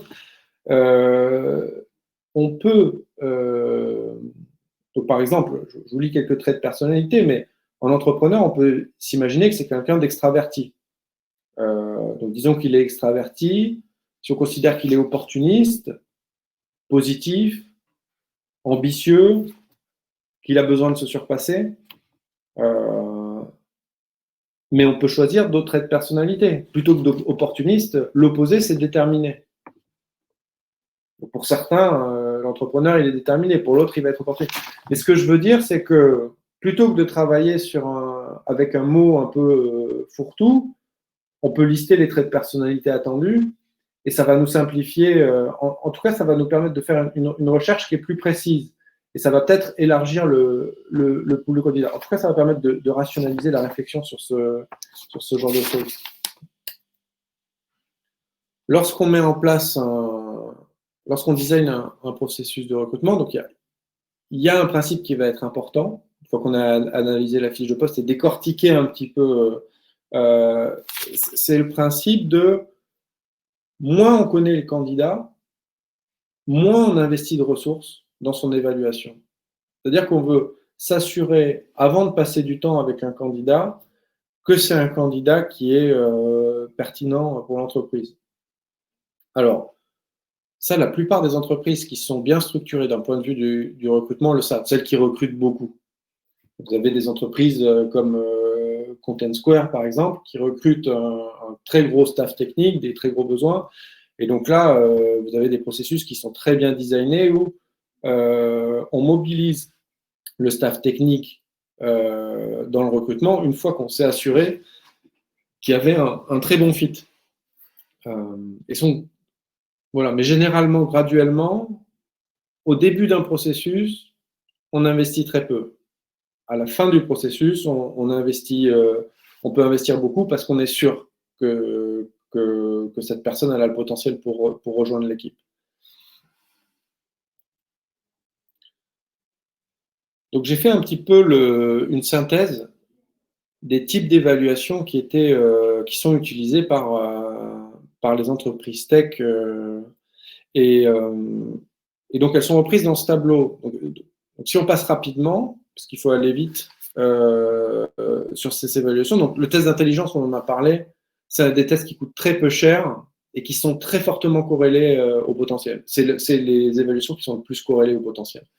Donc, c'est extrêmement utile pour aller chercher cette information-là, mais c'est nul pour le reste. C'est nul pour évaluer les compétences, les motivations et le culture fit. On n'utilise pas ça pour chercher ce genre de choses. Les entretiens de screening, ça, c'est des très bons entretiens parce qu'en général, ils sont faits par des professionnels du recrutement, les recruteurs. Et donc, ça ne coûte pas cher parce qu'ils les font très rapidement. C'est des calls qui vont durer entre 15 et 30 minutes et qui permettent de se faire une idée. Ce n'est pas parfait, hein, évidemment, mais une bonne idée du potentiel, des compétences, des motivations et du culture fit. Donc, ils sont énormément pratiqués par les boîtes tech. C'est un très bon instrument pour évaluer les candidats. Mais si vous êtes sur un poste où vous avez beaucoup de gens qui postulent, ce qui est moins le cas dans les boîtes tech parce qu'on est sur des postes qui sont rares ou en tension, imaginez que si vous aviez 1000 candidatures, par exemple, pour un poste, l'entretien de screening, ce ne serait pas possible parce que votre équipe RH ne serait pas capable de traiter ça. Mais avec les volumes qu'on a dans la tech, c'est vraiment un outil qui est bien utilisé. Les tests techniques à automatiser, donc ça, vous en avez sur des plateformes comme Coding Game, HackerRank. Chez GetPro, nous, on utilise pour nos clients Code Submit, qui est vraiment un excellent outil. Ça nous permet, donc, notamment pour les profils informatiques, quoi. Et ça, c'est pas mal pour évaluer les compétences, pour avoir une première vision. C'est beaucoup mieux qu'un QCM, qui évalue uniquement les connaissances. Et ça donne une bonne idée du potentiel également, puisque c'est des problèmes assez complexes où il faut être créatif, où il faut imaginer des réponses. Et on voit comment le candidat se dépatouille des problèmes qu'on lui donne. Et donc, pour la motivation et le culture fit, c'est pas très intéressant. Les prises de référence, on les utilise malheureusement beaucoup en fin de processus de recrutement, alors que ça ne coûte pas cher du tout à faire. Et lors du call de screening, on peut demander au candidat s'il a des références et si on peut les contacter, par exemple, et ça donne une bonne idée des compétences. Pour le reste, ça ne sert pas à grand-chose. Un problème des prises de référence, c'est que donc elles sont soumises à un cadre réglementaire. On est obligé de demander l'autorisation au candidat et on est obligé de contacter les personnes qui nous proposent. Donc, ça limite quand même un peu leur efficacité, quoi. Les tests de connaissances, donc ça, c'est pas mal pour évaluer les compétences. Donc, de type QCM, c'est pas mal pratiqué pour le recrutement de profils techniques ou les experts marketing en acquisition, par exemple. Donc, on fait un QCM, on laisse un temps limité au candidat pour qu'il y réponde, et puis ça nous donne une note, et on exclut ceux qui sont trop bas par rapport à la notation. Donc, les tests de personnalité et de motivation, je ne reviens pas dessus, étant donné qu'on en a déjà parlé, mais un outil extrêmement performant pour évaluer la motivation et le culture fit, et c'est également corrélé au potentiel. Si vous arrivez à analyser chez vous les résultats des tests pour un poste donné et le lien avec la performance, ça peut devenir un outil très intéressant. C'est-à-dire, si vous analysez votre population de sales, par exemple, quels sont les traits de personnalité des gens les plus performants? Vous pouvez trouver des corrélations élevées. Chez GetPro, nous, on le fait, on analyse les données des évaluations de personnalité, on croise ça avec la performance, et on se rend compte, par exemple, que quasiment tous nos recruteurs, ils ont le trait de personnalité extraversion, et ils ont une très forte volonté de persuasion. Ce qui, somme toute, parce que, on le comprend avec l'intuition, quoi. Les entretiens structurés, alors, ça marche vraiment hyper bien, et donc je pense que c'est l'entretien le plus... alors souvent, il n'est pas structuré, c'est-à-dire que les gens se fient uniquement sur l'intuition et ils ne préparent pas leurs entretiens. Donc ça, c'est une erreur, parce qu'un entretien structuré, statistiquement, ça marche hyper bien et ça permet de tout évaluer. Alors le problème, c'est que ça prend du temps, hein. Un bon entretien structuré, bon, ça peut durer 1 heure ou 2 heures, et même si c'est élevé, voilà, si on prend pour évaluer les motivations et le culture fit, eh bien, une évaluation psychométrique, ça marche mieux. Pour évaluer le potentiel, un test d'intelligence, ça marche mieux. Mais bon, ça reste peut-être la meilleure manière d'évaluer les candidats. Les tests techniques hybrides, donc ça, c'est ce qu'on trouve avec des plateformes, c'est-à-dire qu'on fait passer un test technique avec une première correction automatisée de la plateforme, et ensuite, on repasse dessus avec l'équipe tech. Et donc ça permet de très bien voir le potentiel et les compétences d'un développeur, par exemple. Et donc, idem pour les mises en situation et les cas pratiques. Donc, l'inconvénient de ce genre de choses, c'est que ça implique beaucoup de ressources de votre entreprise. Donc, on prend des opérationnels, on les met sur l'évaluation des candidats pendant plusieurs heures. Donc, ça a un coût très important. C'est pour ça qu'on le fait assez tôt. Les entretiens en grand groupe, c'est quand on propose à un candidat de prendre un café avec toute l'équipe, de participer à un déjeuner avec toute l'équipe, ce genre de choses. Donc ça, en vérité, c'est quelque chose qui évalue pas hyper bien le culture fit et ça n'évalue rien d'autre, mais ça permet de former un consensus, c'est-à-dire qu'il y a une adhésion pour l'évaluation des candidats. Mais c'est rarement dans ces moments-là qu'on arrive à déceler des choses importantes sur le candidat. Et pourquoi ? Parce que la conversation est souvent pas centrée sur lui. Donc, il est juste au milieu du groupe et on peut regarder un petit peu comment ça se passe. Mais c'est pas. Par contre, c'est très, très bien pour former un consensus. C'est un rituel qui est important quand même. Donc, pour designer son processus de recrutement, ce qu'on fait, c'est qu'on commence par le type d'évaluation qui ont le coût plus faible, si on peut le faire, hein, parce qu'il y a des profils qui sont tellement rares et en tension qu'on est obligé d'investir tout de suite du temps avec eux. Donc, on prend un entretien d'évaluation, une méthode d'évaluation qui n'est pas coûteuse, et on va cibler le critère qui est le plus discriminant. Donc, un exemple, si je veux recruter un développeur front-end, et c'est impératif qu'il ait déjà codé, on veut quelqu'un qui ait déjà fait du développement au moins front-end, et bien très vite, je vais vouloir évaluer sa compétence en développement front-end. Et donc, pour ça, je peux choisir une de ces 4 solutions. Donc, demander à des pairs, est-ce qu'il sait coder, un petit QCM, donc assez répandu, un test technique automatisé ou un entretien de screening. Toutes ces... voilà, donc c'est des modes d'évaluation qui ne sont pas parfaits, mais bon, là, si on a quelqu'un qui est en dessous de la note minimale, qui correspond, on peut le discriminer tout de suite et on ne fait pas perdre de temps à l'équipe technique pour la suite. Voilà, donc ça, c'est les types d'évaluation qu'on peut utiliser. Donc, si on prend un exemple, on va finir sur 2 exemples. Donc, un développeur front-end, donc je le disais tout à l'heure, c'est des personnes qui sont... En fait, on produit... Il y en a maintenant, aujourd'hui, si vous regardez sur LinkedIn, il y en a des milliers de développeurs front-end. Les bons, ils sont en tension forte parce qu'il y a aussi beaucoup plus de gens qui les recherchent qu'on en produit, malheureusement. Mais le fait que la rareté c'est faible, ça veut dire que si vous loupez la sélection d'un candidat qui vous a tapé dans l'œil, eh ben, il y en aura d'autres après. Alors que si la rareté est forte, eh ben, si vous loupez les 3 spécialistes en géolocalisation sur mobile, eh bien, là, il n'y en aura plus. Et donc là, vous allez vous retrouver dans une impasse.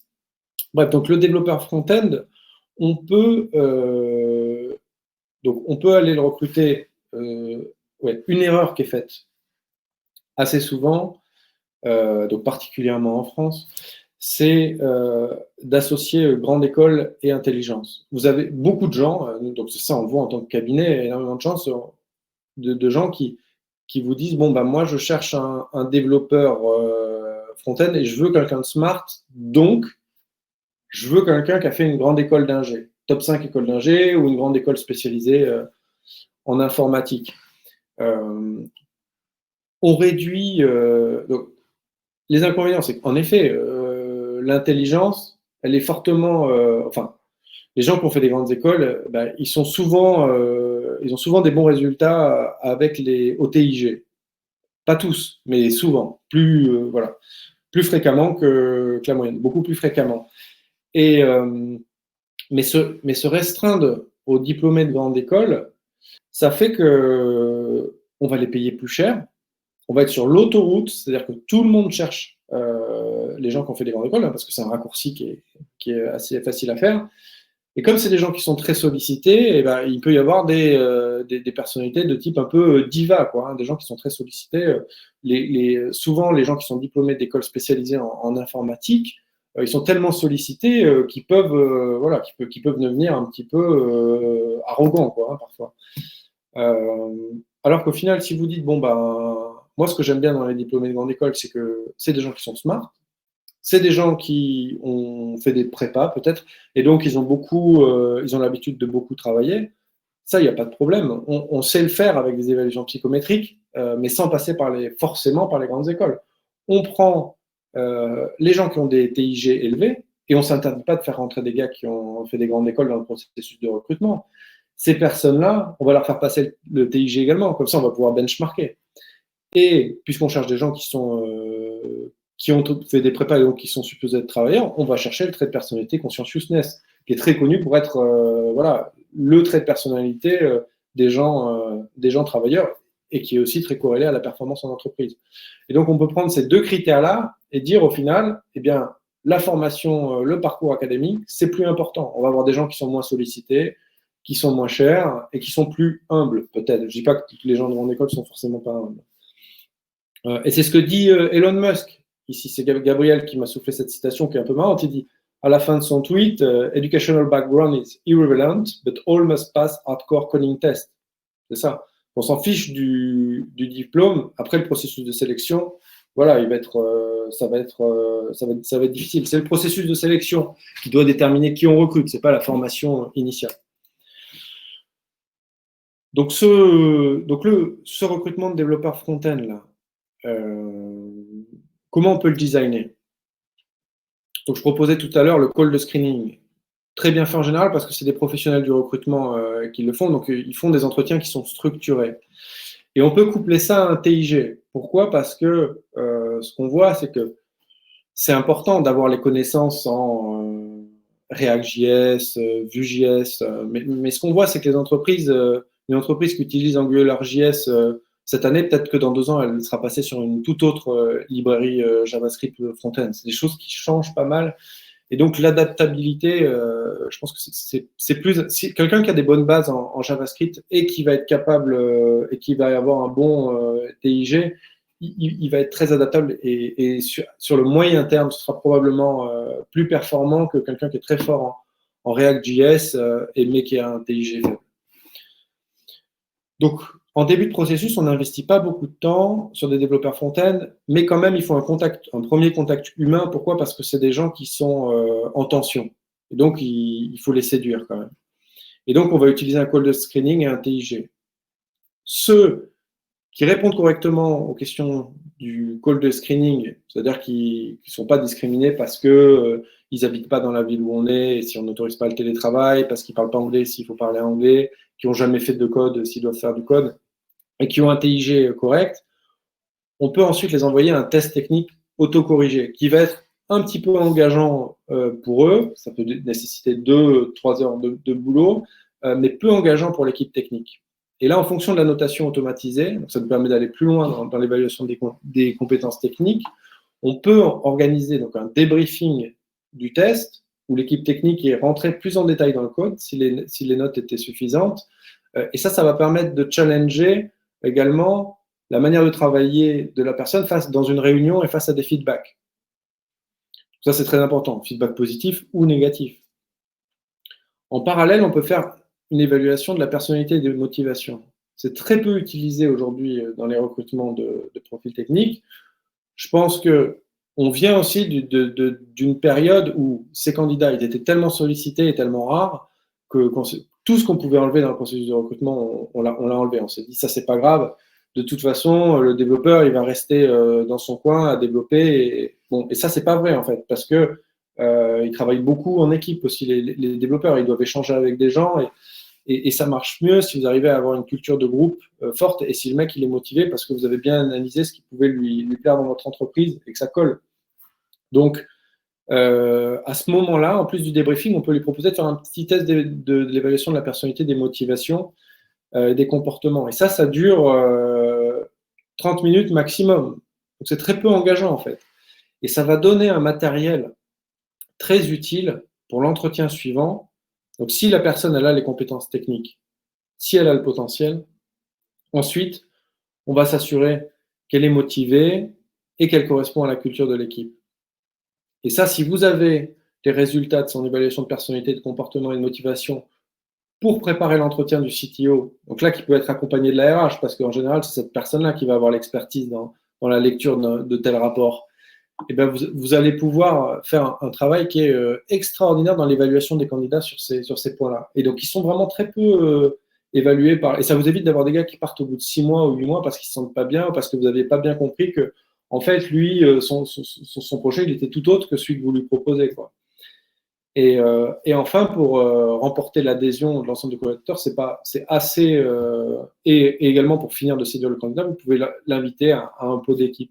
Ça, c'est un processus de recrutement qui vous permet d'avoir un assez bon niveau de séduction du candidat. Vous voyez, parce que vous avez, quand vous commencez à échanger avec lui, c'est le recruteur et c'est un contact humain. Vous avez un processus qui n'est pas trop lourd pour les équipes, qui est où on investit les ressources au moment où le candidat commence à être bien qualifié, et on finit par une étape qui va finir de séduire le candidat. Donc c'est rapide, ça permet de tout évaluer, de recruter avec un haut niveau de confiance, et ça permet de séduire le candidat.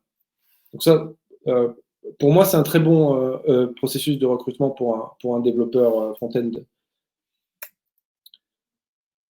Un dernier exemple, un poste beaucoup plus difficile et un poste pas évident. C'est-à-dire, si on est un éditeur SaaS de logiciels B2B d'envergure internationale, on est 100 collaborateurs en croissance très forte et on cherche quelqu'un qui a déjà vu tout ça, qui a travaillé sur des marchés internationaux, dans le SaaS, B2B, peut-être dans notre secteur, qui connaît un petit peu les problématiques de notre secteur, de notre clientèle. Là, on va se retrouver sur des profils les Chief Marketing Officers, si vous mettez une annonce, vous allez avoir plein de gens qui postulent. Mais si vous cherchez spécifiquement quelqu'un qui sait faire ce que vous voulez faire, qui a les connaissances, là, vous allez avoir un spectre qui est beaucoup plus restreint. Et les gars, il ne faut pas les louper, parce qu'en plus, si c'est du SaaS B2B, ils sont très sollicités. Il n'y en a pas beaucoup qui ont cette expertise-là et qui savent le faire bien en France. Donc là, vous avez un profil qui est à la fois rare et en tension forte. Et en plus qui est dans la C-class, c'est-à-dire qui est aussi level. Donc vous n'allez pas, pour le séduire, vous allez avoir une approche qui est un petit peu plus agressive. Donc là, vous pouvez commencer le processus par un entretien informel avec le CEO et une prise de référence. La même chose. Donc là, en gros, le screening, là, il est fait par le CEO. Pourquoi ? Parce que la dimension séduction avec un profil de ce niveau de seniorité-là, vu que c'est des profils qui sont très rares sur le marché, et donc il y en a peut-être 5 qui correspondent à ce que vous cherchez exactement, il ne faut absolument pas les louper. Et du coup, vous pouvez laisser le CEO faire ce travail-là. Et là, vous lui dites, voilà, on a un processus de recrutement qui est assez robuste, et vous pouvez lui en parler et le préparer à ce qu'il attend après.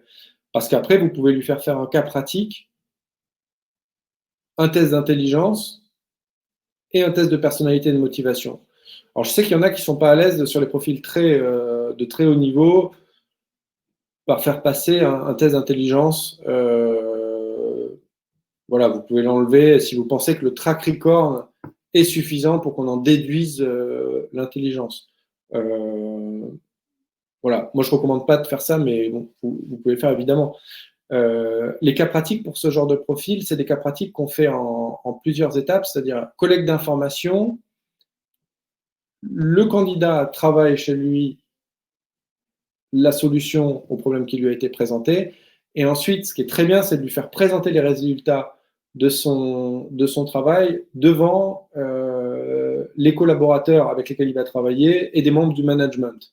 Et ça va permettre, à la fin de la présentation, de le challenger sur ces aspects-là. Donc, ça demande un peu de temps dans la conception du cas pratique, mais c'est hyper utile pour évaluer la manière de travailler du candidat, sa manière d'interagir avec les autres collaborateurs et ses compétences en présentation.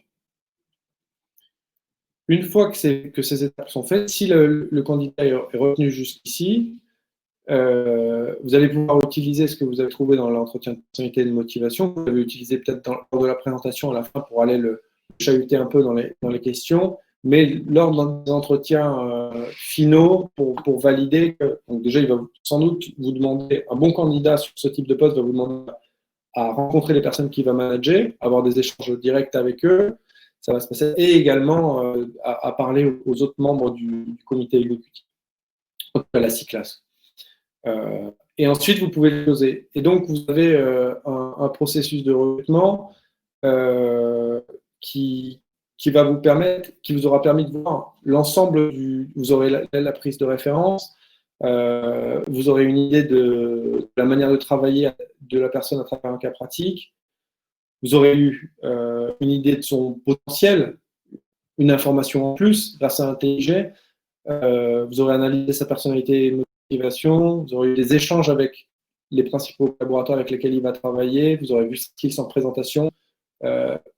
Pour activer le recrutement, vous aurez énormément de force parce que vous avez vu un petit peu tout ce qu'il y avait à voir sur ce candidat et vous l'avez fait de manière assez efficace. Et en impliquant, en engageant beaucoup de collaborateurs, parce que le cas pratique, c'est un cas réel de votre entreprise, donc il est rentré dans vos sujets. Voilà, j'espère qu'on n'a pas dépassé de 5 minutes. J'ai fait aussi vite que possible. Si vous voulez, on peut passer aux questions. Du coup. Merci beaucoup, Romain. Merci beaucoup, Gabriel. Oui, il y a 2 questions. Alors oui, vous avez parlé des questionnaires et aussi par rapport au coût de certains tests. Donc, il y a une question de Frédéric qui nous demande combien coûte un questionnaire Big Five par rapport au type de questionnaire, du MBTI, au processus comme. Et si c'est accessible en ligne ou c'est seulement via des cabinets comme vous? Les prix vont bien évidemment dépendre des éditeurs. Après, il y a des versions en ligne évidemment gratuites, mais vous n'avez pas en fait, sur ces versions en ligne, il n'y a pas il y a aucun accompagnement. Entre guillemets, sur ces versions en ligne gratuites, elles sont souvent, on va dire, utilisées à des fins de recherche notamment. Parce que ça permet de récupérer en open source, si vous voulez, il y a une base de données même qui existe, qui regroupe des items de personnalité, de motivation, etc. Mais c'est à des fins plutôt de recherche, de validation, etc. Après, en ce qui concerne les éditeurs de tests véritablement, les prix vont varier et vont varier en fonction du service qui est pourvu en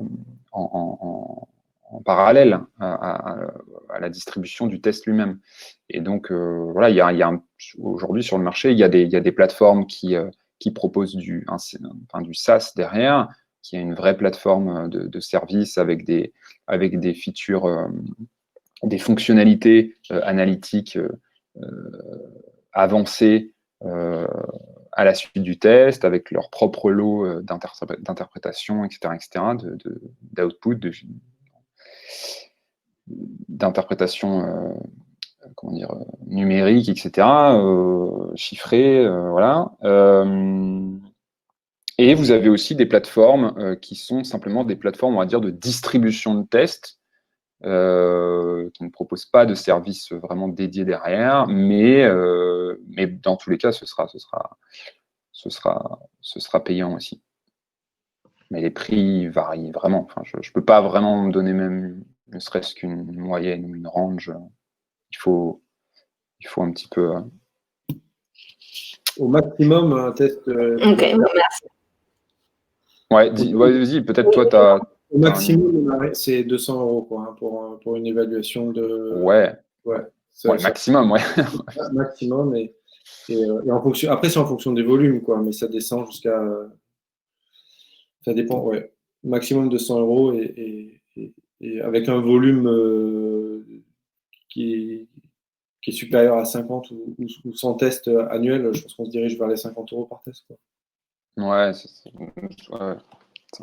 après ce qu'on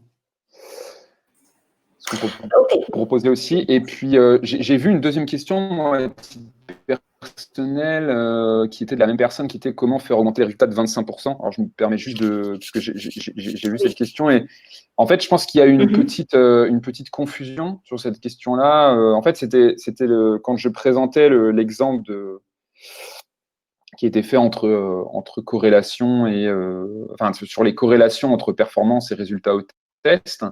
Peut-être Romain, tu peux remonter la slide très rapidement. En fait, sur cet exemple-là, mon message, c'était pas comment vous pouvez faire augmenter, vous voyez, manuellement, avoir une influence directe, hein, sur les résultats au test d'intelligence des candidats, hein, comment vous pouvez les rendre plus intelligents. Non, c'est pas ça. L'idée ici, c'est plus de vous montrer comment des recrutements justement pertinents, où vous allez, comment dire, faire de la sélection en fait sur ces paramètres-là aussi, peut avoir un impact fort sur des métriques aussi claires et définies qu'un chiffre d'affaires annuel, etc., etc. Des métriques de performance claires. Ça, il y a en fait, tous les éditeurs à Talent Today, on le propose aussi. En fait, on va faire des études parfois personnalisées, même pour nos clients, où on va récupérer en fait leurs métriques de performance dédiées et on va mettre en place un système de corrélation qui va pouvoir nous permettre de dresser des profils idéal à chercher pour maximiser la performance dans cette entreprise-là, pour maximiser leur métrique de performance. Donc ces études de type personnalisé, enfin ces études personnalisées, c'est vraiment, enfin en tout cas là sur cet exemple-là, ce que je recommandais, c'était de faire attention en fait à ces paramètres-là, à ces résultats au test et de niveler par le haut en fait le recrutement. Hein, c'était le but de toute la présentation en fait, hein, de ce qu'a dit Romain exactement aussi, de prendre le temps vraiment d'investir progressivement au fur et à mesure jusqu'en fin de parcours pour niveler par le haut le recrutement et faire attention à ça. Donc c'est pas, en définitive, c'est pas comment on fait pour un employé qu'on a déjà, comment on fait pour augmenter son QI. Non, enfin, c'était pas mon point. C'était au recrutement, vous pouvez amener le QI moyen de votre équipe à augmenter, par exemple, voilà, si vous prenez ça en garde au recrutement. Après, alors, bien, tout ça, évidemment, c'est des réflexions pratiques dans un cadre théorique. Néanmoins, il y a des précautions à employer aussi, hein, des précautions éthiques par rapport aux tests d'intelligence, etc. Je préfère le rappeler. Ce n'était pas le but spécifique de ce webinaire de parler de ça, mais il y a des précautions éthiques, notamment au niveau de la restitution des résultats, etc., etc. Donc, il faut aussi faire attention de ce point de vue-là. On n'est pas là pour faire de l'eugénisme, quoi. C'est ça que je veux dire. Ok, mais merci Gabriel. Et là, une dernière question, je pense plutôt pour Romain, dans la suite de ces exemples que tu nous as montrés. Et comment évaluer un data scientist et quel est son salaire annuel par an? Ouais. Alors, l'évaluation des data scientists, c'est assez similaire à ce qu'on retrouve pour les développeurs informatiques, les profils techniques en général. Donc, on peut reprendre l'exemple de tout à l'heure. C'est le test technique qui va être différent, c'est qu'on va faire un test qui est adapté au travail futur du data scientist.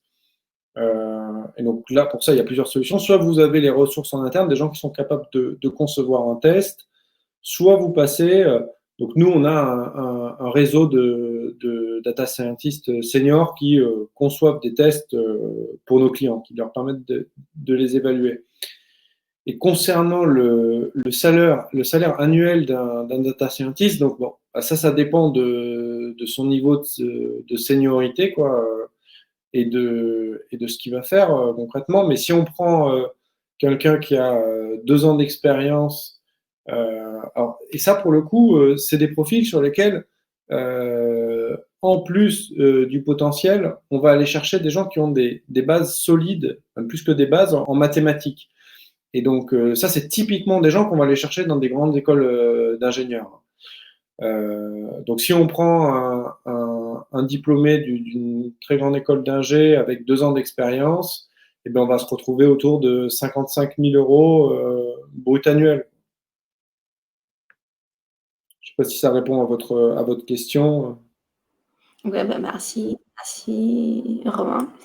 Et voilà, seulement pour finir, bon là il n'y a plus de questions, mais seulement pour finir, est-ce que vous avez un dernier conseil type voilà, à donner aux sociétés tech, aux participants? Romain, on peut commencer par toi. Oui. Moi, si j'ai un conseil à leur donner, c'est de structurer leurs entretiens de manière à stocker les résultats des évaluations pour ensuite pouvoir mettre ça en regard à la performance, à la rétention et à l'intégration des collaborateurs. Ça, c'est vraiment une mine d'or en termes d'information. Et en gros, de rationaliser leur pratique du recrutement, quoi. Et donc, ça, c'est facile si on commence à penser avec un peu des méthodes psychométriques et à utiliser ce type de solution. Donc, voilà, moi, je les y encourage parce que je pense que c'est vraiment le futur du recrutement, quoi. Dans la pratique, là, c'est en train de beaucoup changer. En France, on est en retard par rapport à la pratique américaine et en Angleterre. Mais je pense que de toute façon, c'est un métier, le recrutement, qui va beaucoup évoluer là, dans les années qui viennent. Merci Romain. Et Gabriel, un dernier conseil? Je rejoins l'avis de Romain. Hein. En 2020, on devrait devenir, les recruteurs devraient devenir des analystes, en fait, qui se nourrissent principalement d'infos collectées sur la base d'outils scientifiques, en fait, mesurant tout un tas de choses, on a pu le voir, mais beaucoup plus que de se baser sur ce qu'on appelle vraiment le gut feeling en entretien, donc l'intuition, son intuition personnelle, sa perception subjective. Évidemment qu'il faut un aspect humain dans l'entretien, évidemment, mais cet aspect humain, justement, il est 100 fois plus constructif, si vous voulez, s'il se base au départ sur des données collectées avec, comme je l'ai dit, en fait, des filtres scientifiques qui permettent de bloquer, de masquer les lieux communs, en fait.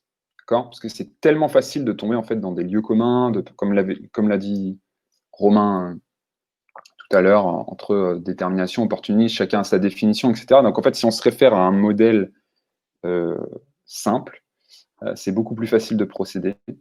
Et voilà, donc réaliser des entretiens en fait structurés qui comprennent ces outils scientifiques-là, et surtout, n'ignorez pas la partie culture fit, qui est aujourd'hui, comme je l'ai présenté, crucial, je pense. Puisque c'est ce qui fait en fait le plus de mal aux entreprises, peut-être même avant l'absence de performance, entre guillemets. Si les gens ne restent pas, à quoi bon? Vous voyez? Donc, merci beaucoup. Merci beaucoup à tous les deux. C'était très intéressant. Merci à tous les participants également. Et sinon, je vous rappelle que la rediffusion sera disponible dès la fin de ce webinaire, dans quelques secondes. Et aussi sur la chaîne YouTube de Finance Innovation, que les liens est aussi sur les chats. Donc, merci et voilà, bonne journée à tout le monde. Et au revoir. Merci bien. Au revoir, merci.